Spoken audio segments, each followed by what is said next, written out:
बेटा आज हम डिस्कस करना चाहते हैं आज हम डिस्कस करना चाहते हैं बेटा मोमेंटम को और इसके कुछ बेसिक रिलेशन को हम डिस्कस करना चाहते हैं। मोमेंटम हमारे साथ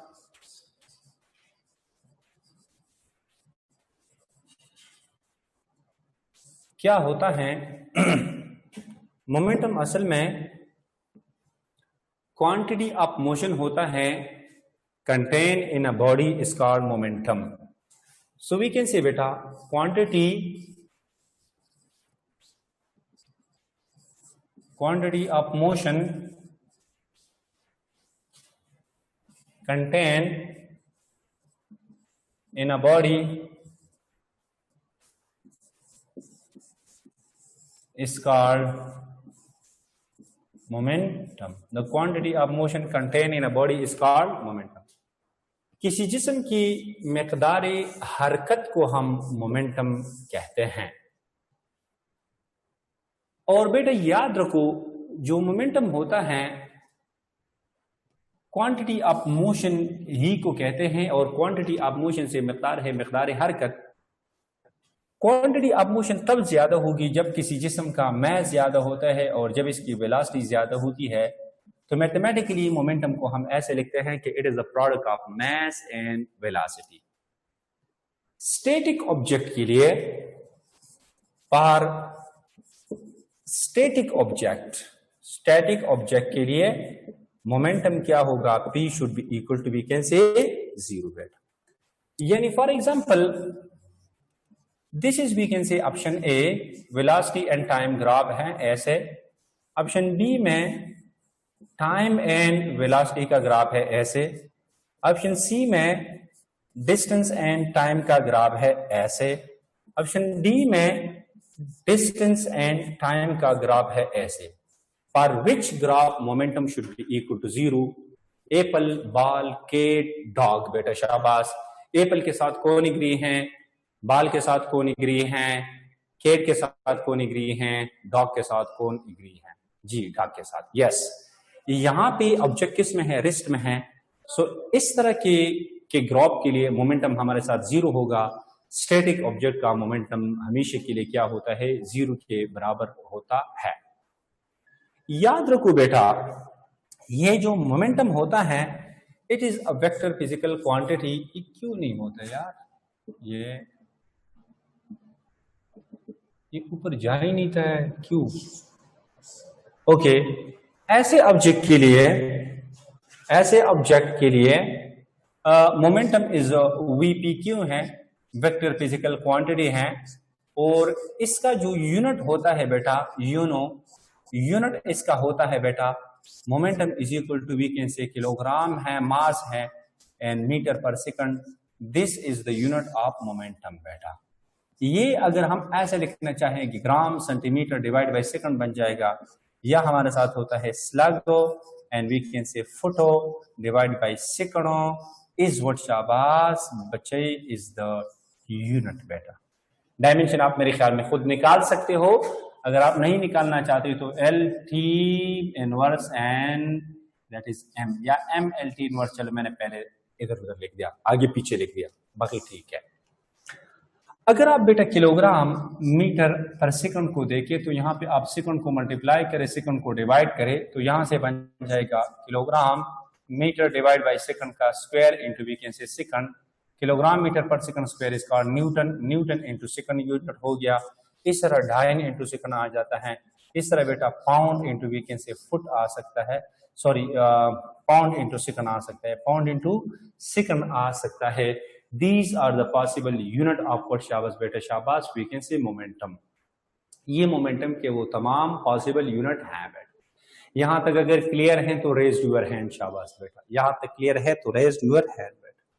जरा बेटा तुम ईमान से एक बात मुझे कह दो कि ये जो मोमेंटम होता है this is nothing but P is equal to mv। P is directly proportional to mass है। मेरे कहने का मतलब ये है कि दिस वन इज मास हो दिस वन इज मोमेंटम। यहाँ पे ग्राफ किस तरह बनेगा, स्ट्रेट लाइन बनेगा, इसका स्लोप बराबर होता है राइज राइज बाय रन क्या होता है, is nothing but we can say velocity बेटा। इसका मतलब ये है कि इसका ग्राफ क्या, इसकी मेरे साथ क्या होगा, वेलोसिटी है इसका। समझ में बात आ रही है समझ में बात आ रही है। इसका मतलब ये है बेटा, जरा आप मुझे एक बात बताइए शाबाश, ये कौन सा आ गया ये किसने रेज किया है हैंड को, ये बेटा। अच्छा है ना अली, है ना बेटा, क्या मसला है, तुसी को कोई प्रॉब्लम है? ਤੁਹਾਡੀ जहन विच कोई क्वेश्चन है ना?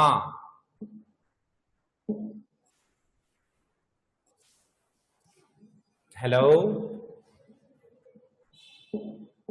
है ना? अनम्यूट योरसेल्फ या अपने हाथ को नीचे कर दो। ओके जनाब, ओके जरा यहाँ पे देखो बेटा, P is directly proportional to क्या है, वेलोसिटी है। यहाँ पे ग्राफ कैसे बनेगा, ये वेलोसिटी है, यहाँ पे भी कैसे क्या है, P है, यहाँ पे भी ग्राफ स्ट्रेट लाइन बनेगा। यहाँ पे स्लोप किसके बराबर होगा, स्लोप बराबर होगा P by B which is equal to we can say M बेटा। समझ में बात आ रही है, समझ में बात आ रही है? Yes sir. अच्छा फॉर एग्जांपल मैं आपको ऐसे क्वेश्चन देना चाहता हूँ बेटा, we can say this one is P, this one is B बेटा। यहाँ पे मैंने लिख दिया M1, यहाँ पे मैंने लिख बेटा M2। ऑप्शंस आपको मैं देना चाहता हूँ बेटा। ऑप्शन में ये होगा M1 is less than M2 या बेटा M1 is greater than M2। Option number C में M1 is equal to M2। Option number D में ऑल आर करेक्ट। तो M1 इज ग्रेटर देन 2। इनके स्लोप जिसका जितना ज्यादा उतना ही हमारे साथ क्या होगा, मैथ्स भी ज्यादा होगा। ठीक है बेटा, ठीक है? Yes sir. अच्छा ऐसा हो फॉर एग्जांपल इस तरह का ग्राफ हो, this is we can say क्या है शाबाश, इस तरह का ग्राफ हो कि फॉर एग्जांपल बेटा वी कैन से, चले इसको फिलहाल आप छोड़ दीजिए ना, ऐसे करते ना बेटा, ऐसे कीजिए कि P1 is equal to M1 V1 is equal to P2 is equal to M2 V2। ठीक है बेटा, ठीक है? Yes sir. अच्छा P1 is equal to P2 for same momentum, P1 is equal to P2 for same momentum. तो फिर क्या बनेगा शाबाश, M1 V1 should must be equal to M2 V ना yes M2 V2। हाय हाय हाय हाय हाय हाय हाय, इसको जरा मिटा दीजिए शाबाश। यहां से हम ऐसे लिखते हैं M1 V1 should must be equal to we can say M2 V2। अच्छा तो यहां से क्या बनेगा शाबाश, M1 divide by we can say M2 is equal to we can say V2 divide by we can say क्या हो गया, V1 हो गया। अच्छा तो मास और वेलोसिटी में कौन सा रिलेशन है, इनवर्स रिलेशन है। कौन सा रिलेशन है, इनवर्स रिलेशन है। यहाँ पे जब हमने क्या रखा शाबाश, मोमेंटम को हमने क्या रखा, P इज शुड कांस्टेंट बेटा। दो सिस्टमों के क्या है शाबाश, we can say momentum same है, दोनों सिस्टमों का मोमेंटम क्या है, सेम है। और बेटा इनके रेशो, मैसेस के बीच में रेशो, मैसेस के बीच में जो रेशो है, both two system have same momenta, the ratio is 5:4। what is the ratio of their velocities शाबाश, रेशियो ऑफ वेलोसिटीज क्या होगी शाबाश बेटा, इनको रेसिप्रोकल ले लो तो वो होगी 4:5 होगी बेटा फॉर सेम मोमेंटा। ठीक है बेटा। अच्छा सेम मोमेंटम के लिए क्या होगा शाबाश, that is we can say mass is inversely proportion to क्या शाबाश, कि velocity is inversely proportional to we can say mass। बेटा ये थोड़ा सही आता है बेटा, मेरे कहने का मतलब ये कि जब दोनों सिस्टम का मोमेंटम सेम है बेटा, तो बेटा जिस मास जितना कम होता है उतना ही इसकी वेलोसिटी ज्यादा होती है बेटा। इसका मतलब ये है बेटा कि लाइटर ऑब्जेक्ट में वेलोसिटी ज्यादा होती है as compare to heavy object बेटा। मेरे कहने का मतलब ये है फॉर एग्जांपल बेटा, this one is light object बेटा, this one is heavy object बेटा, they are moving with the momentum p बेटा। This is also moving with the momentum p बेटा, यानी दोनों का मोमेंटम ज्यादा है बेटा। तो फिर स्पीड किस में ज्यादा होगी बेटा? Speed in the light object will be greater than speed and the heavy object बेटा। If two systems have same momentum, then speed of the lighter object will be greater than speed of the heavy object बेटा। अगर आपको समझ आ चुकी है तो raise your hand बेटा। Sir थोड़ा आराम आराम के साथ बोलो, हमें समझ नहीं आ रही हैं, स्लो मोशन में बोलो। अच्छा बेटा सुन लो मेरी बातों को। अगर आप लोगों के साथ दो ऐसे सिस्टम हैं जिनका मोमेंटा बराबर है और वो जनाब जा रहे हैं, तो फिर जनाब फास्ट कौन जाएगा? लाइट ऑब्जेक्ट जाएगा। मेरे कहने का मतलब ये है कि टैक्सी जा रही है, ट्रक जा रहा है, दोनों का मोमेंटम क्या है? शाबाश सेम है। तो फिर स्पीड किसका ज्यादा होनी चाहिए? टैक्सी का स्पीड फिर ज्यादा होनी चाहिए। इसका मतलब ये कि ट्रक टैक्सी के पीछे पीछे जाएगा। पीछे पीछे जाने को हम लैगिंग कहते हैं, आगे आगे जाने को हम लीडिंग कहते हैं। टैक्सी विल लीड बेटा द ट्रक बेटा। टैक्सी ने ट्रक को क्या करना है? लीड करना है, और truck will lag the taxi बेटा। अभी तो क्लियर हो गई ना स्लो मोशन में? चले बेटा अब यू कीजिए बेटा कि मेरे साथ दो सिस्टम हैं, दोनों का मोमेंटम क्या है? सेम है। P1 is equal to we can say m and sorry मैच दोनों का सेम है। P2 is equal to we can say m into V2। Both have the same moment, both have the same message. जरा तुम हमें एक बात बताइए, the ratio of the momentum must be equal to the ratio of the linear velocity बेटा। समझ में बात आ रही है? Yes sir. For same mess the ratio of the momentum m and सिर्फ अभी नहीं, we can say for same mass the ratio of momentum must be equal to the ratio of their velocities for the same mass for the constant mass। अच्छा जरा you कीजिए, P1 बेटा case number 3 एस M1 and we can say V, दोनों का match same है। यहां से बनेगा M2 and we can say V बेटा। अच्छा यू कीजिए बेटा, जरा देखो, एक है मेरे साथ लाइट ऑब्जेक्ट बेटा, दूसरा मेरे साथ हैवी ऑब्जेक्ट है बेटा। इसका कम ये स्पीड v के साथ जाता है, ये भी स्पीड v के साथ जाता है। सो जनाब फिर वी कैन से P1 डिवाइडेड बाई P2 मेरे साथ क्या बनेगा? शाबाश M1 डिवाइडेड बाई क्या बनेगा? M2 बनेगा। अगर हैवी का मोमेंटम क्या है? शाबाश फॉर एग्जांपल मैं कहता हूँ 15 है बेटा, इसका मोमेंटम फॉर एग्जांपल मैं कहता हूँ मोमेंटम इसका है फॉर एग्जांपल वी कैन से 3 है बेटा। सो जरा बेटा आप जरा मुझे एक बात बताइए, what is the ratio of the mass is बेटा? रेशियो ऑफ मैस इज वही होगा M1 डिवाइडेड बाई M2 बेटा। M1 इज वी कैन से मेरे साथ क्या है? शाबाश दैट इज वी कैन से 3 डिवाइड बाई 15 होगा, तो दैट इज वी कैन से 1/5 आ जाएगा बेटा। 1 ओवर क्या बनेगा? 5 आ जाएगा। For we can say for the same for the constant velocity the ratio of the momentum must be equal to the ratio of their masses beta। the ratio of momentum must be equal to the ratio of their masses beta। for same mass the ratio of momentum must be equal to the ratio of their linear velocities, the magnitude of their linear velocities। अच्छा बेटा momentum को हम ऐसे लिख सकते हैं P is equal to we can say mv बेटा। इसका मतलब है कि जो डायरेक्शन वेलोसिटी का है वही डायरेक्शन किसका होगा? मोमेंटम का होगा बेटा। अच्छा जो डायरेक्शन वेलोसिटी का है, या यहाँ पे देखो बेटा, जो डायरेक्शन जरा यहाँ पे देखो, जो डायरेक्शन वेलोसिटी का है, बल्कि ऐसे लिखो, चलो मैं फिर से हटाना चाहता हूँ बेटा, ऐसे यहाँ पे जरा देखिए आप शाबाश। जो डायरेक्शन डिस्प्लेसमेंट का है वही किसका होगा? वेलोसिटी का होगा। जो डायरेक्शन वेलोसिटी का है वही किसका होगा? मोमेंटम का होगा बेटा, याद रखो। अच्छा बेटा जो डायरेक्शन बेटा चेंज इन वेलोसिटी का है वही किसका होगा? एक्सेलरेशन का होगा। और बेटा जो डायरेक्शन एक्सेलरेशन का है वही डायरेक्शन किसका होगा? फोर्स का होगा बेटा। समझ में बात आ रही है? और बेटा हमने कल बल्कि हमें पता है कि F इज इक्वल टू क्या होता है? Del P by del T होता है। सो जो डायरेक्शन फोर्स का है वही चेंज इन मोमेंटम का है बेटा। याद रखो बेटा, the direction of the momentum is not the same as the force, बल्कि the direction of force is the same as the change in momentum. और बेटा change in momentum and impulse are the same thing बेटा। इसका direction भी क्या होगा? शाबाश impulse की है बेटा।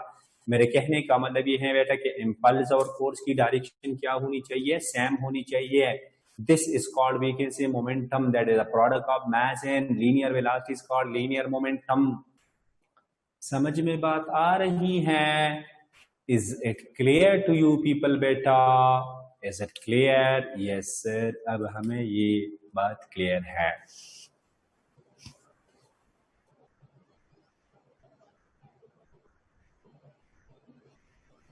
हुस्ना अभी नहीं, बीच में नहीं बेटा, थोड़ा इंतजार मुलाहिजा कीजिए, जब वक्त आएगा फिर आप अपना सवाल को पूछ सकते हो.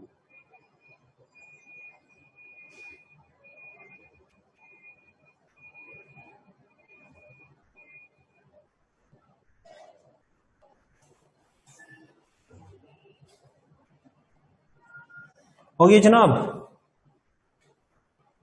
आ जाओ एक दूसरी चीज पे.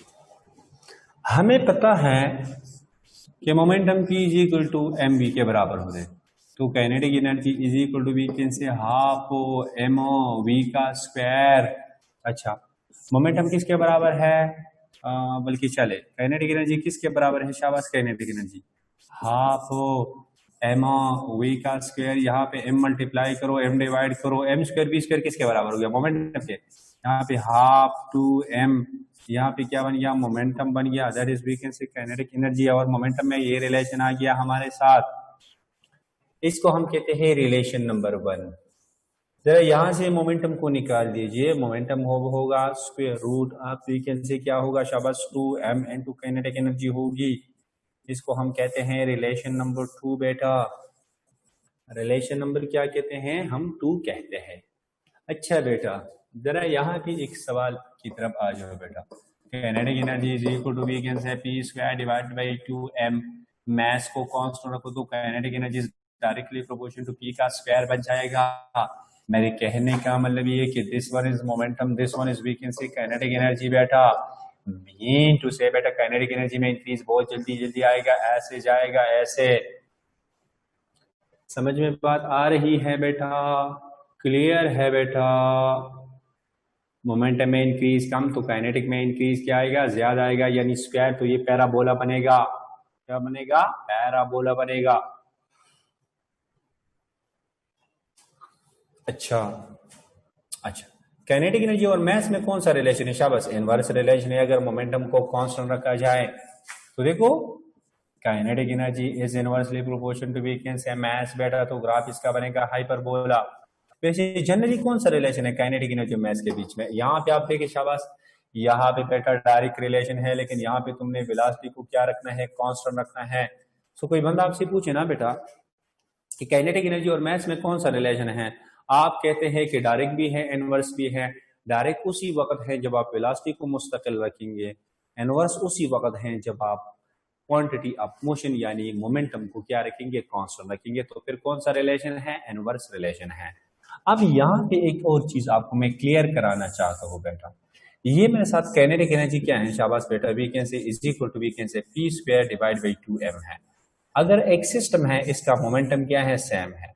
If a system have the same momenta, if a system have the same momenta, अगर इसकी मोमेंटम ज्यादा है तो फिर जनाब वी कैन से किसकी काइनेटिक एनर्जी ज्यादा होनी चाहिए? मैं इस तरह के एमसीक्यूज बेटा बार बार आया है.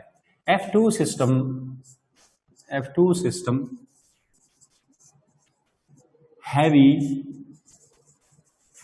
and light will have same momenta, will have same momenta, then which one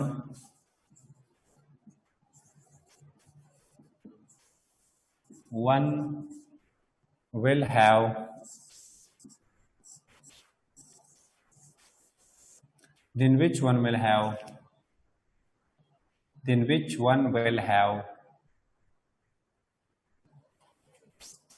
higher kinetic energy? Option number A में लाइट, बी में हैवी सी में सेम, डी में नल।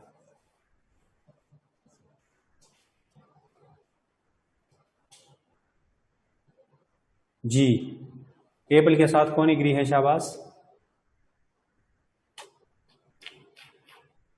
Okay, kinetic energy is equal to क्या है? शाबाश, P square divide by 2m है।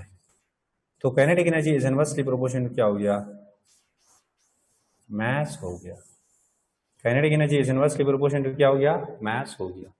This means बेटा कि मैस जिसका जितना कम होगा काइनेटिक एनर्जी उसमें उतना ही ज्यादा, तो लाइट की काइनेटिक एनर्जी क्या होगी? ज्यादा होगी as compare to the heavy object. इसी तरह से बेटा if light and heavy object, मैं इसको ऐसे लिखता हूं, heavy object have same kinetic energy, have same kinetic energy, तो फिर जरा मोमेंटम के बारे में आप बताइए। शाबाश, मोमेंटम किसके बराबर होता है? 2m into kinetic energy.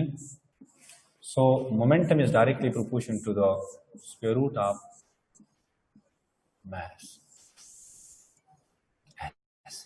Square root of mass है. So light and heavy object have same kinetic energy. So momentum is directly proportional to the mass. This means momentum of the heavy object will be greater than momentum of the light object. Yeah.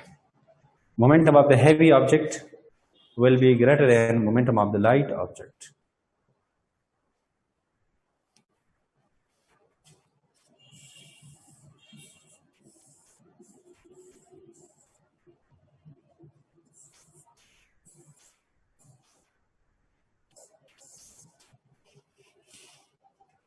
Clear है बेटा? शाबाश।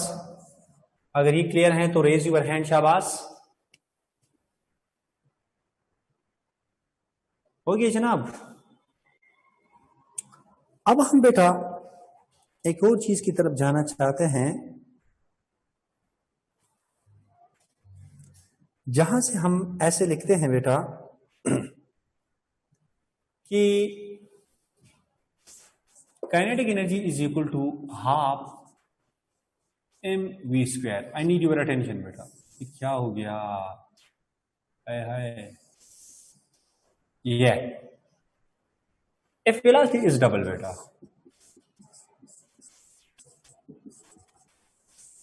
Is double, अगर velocity double हो गया तो फिर kinetic energy, new kinetic energy जो है वो 4 times of the kinetic energy आ जाएगा बेटा। परसेंटेज इंक्रीज के लिए हम ऐसे लिखते हैं कि final kinetic energy minus initial kinetic energy divide by initial kinetic energy multiply by 100% बेटा। ये तरीका है बेटा। यहां से 4 ke minus ke divide by के ई मल्टीप्लाई बाई 100%। सो यहां से कितना आएगा? शाबाश, 4 के माइनस यहां से आएगा 3 के ई डिवाइड बाई के ई मल्टीप्लाई बाई 100%। यहां से कैंसिल हो जाएगा, यहां से आएगा 300% आएगा। इसका मतलब ये कि बेटा वेलोसिटी को अगर हम डबल करेंगे तो मोमेंटम कितना इंक्रीज हो जाएगा? शाबाश, सॉरी, वेलोसिटी अगर हम डबल करेंगे तो काइनेटिक एनर्जी कितने परसेंटेज इंक्रीज आ जाएगी? 300% इंक्रीज हो जाएगा बेटा। इन कंक्लूजन भी कैसे बेटा कि जब आप इस तरह की चीज निकालना चाहते हो तो जो काइनेटिक एनर्जी है बेटा वो कितना है? वो 4 times of the initial kinetic energy है बेटा। तो इसको हम ऐसे लिखते हैं कि times -1 multiply by we can say 100% बेटा, 100%। सो टाइम्स -1 मल्टीप्लाई बाई 100%, यहां से आएगा 300% आ जाएगा बेटा। कितना आ जाएगा?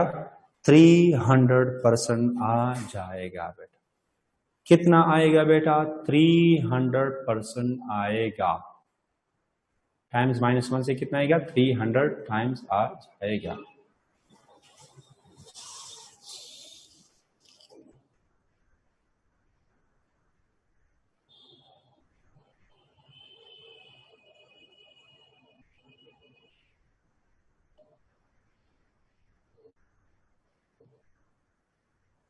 अगर आपको ये क्लियर है तो रेज योर हैंड, शाबाश। बेटा जितना टाइम्स इंक्रीज हो जाए ना, टाइम्स -1 मल्टीप्लाई बाई 100%, ये एक शॉर्टकट है जो आपने इसको करना है। बेटा बिसा औकात might you have seen where there should give an increase or decrease in momentum, and you have to require a percentage increase in kinetic energy.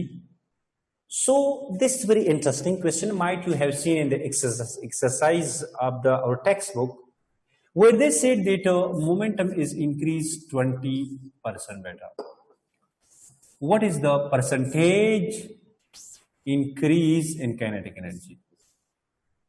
And kinetic energy क्या है? सो हमें पता है। इसके लिए फिर बेटा आपने एक शॉर्टकट को याद रखना है। शॉर्टकट क्या है बेटा? वो ये है कि यहां से ऐसे बनेगा 2 डेल्टा प्लस डेल्टा का स्क्वायर डिवाइड बाई 100।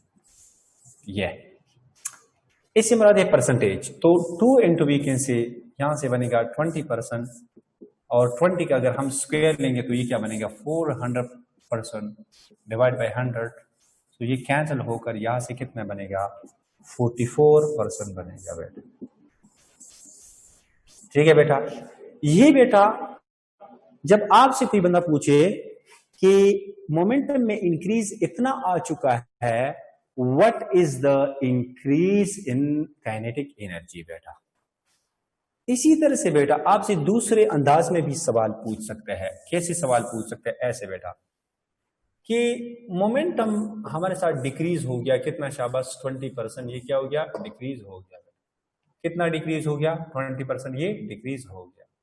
20% अगर डिक्रीज हो गया तो काइनेटिक एनर्जी में percentage decrease in kinetic energy. So बेटा वही चीज है, लेकिन आपने क्या करना है? शाबाश 2 delta minus we can say delta square divide by we can say 100%। So 2 into delta 20% बेटा, और इसको तो हमने कर दिया। अभी इससे कितना आ रहा था 4%, 40 यहां से बनेगा 36%। इसमें क्या आएगा? डिक्रीज आएगा। दैट इज काइनेटिक एनर्जी में कितना डिक्रीज आएगा? 36%। बेटा एक दिमाग की तख्ती पर एक बात को लिखो कि अगर मोमेंटम में 20% इंक्रीज आ जाए तो इंक्रीज कितना आएगा? काइनेटिक एनर्जी में 44%। लेकिन अगर मोमेंटम में 20% डिक्रीज आए तो काइनेटिक एनर्जी में डिक्रीज 44% नहीं आएगा, बल्कि कितना आएगा? शाबाश वी कैन से कितना आएगा बेटा? 36% आएगा बेटा। हाँ, बाद स्टूडेंट ऐसे कहते हैं सर जी जरा आप हमें एक और फार्मूला बताइए कि for example if kinetic energy is increase, if kinetic energy is increase, for example मैं कहता हूँ फॉर एग्जांपल इस तरह आ गया कई, फॉर एग्जांपल वी कैन से 50% इंक्रीज हो गया, तो फिर मोमेंटम में कितना आ गया? तो फिर इसके लिए हमारे साथ वही चीज है, लेकिन ये 2 डेल्टा और यहाँ पे आपने डेल्टा का पावर क्या लेना है 1/2, और फिर आपने 100 के साथ इसको क्या करना है? डिवाइड करना है। तो फिर इसका बड़ा मुश्किल से आता है। ऐसे क्वेश्चन कभी भी नहीं आते हैं ना, इसके लिए मैंने कभी शॉर्टकट पे सोचा है। लेकिन सिर्फ आप बेटा एंटिटीज में सिर्फ आपसे इनके बारे में पूछा जाएगा कि मोमेंटम में परसेंटेज इंक्रीज डिक्रीज गिवन होगा, और आपसे काइनेटिक एनर्जी के बारे में पूछा जाएगा। बेटा this was all about the momentum. Hopefully हमने किसी भी चीज को नहीं छोड़ा बेटा।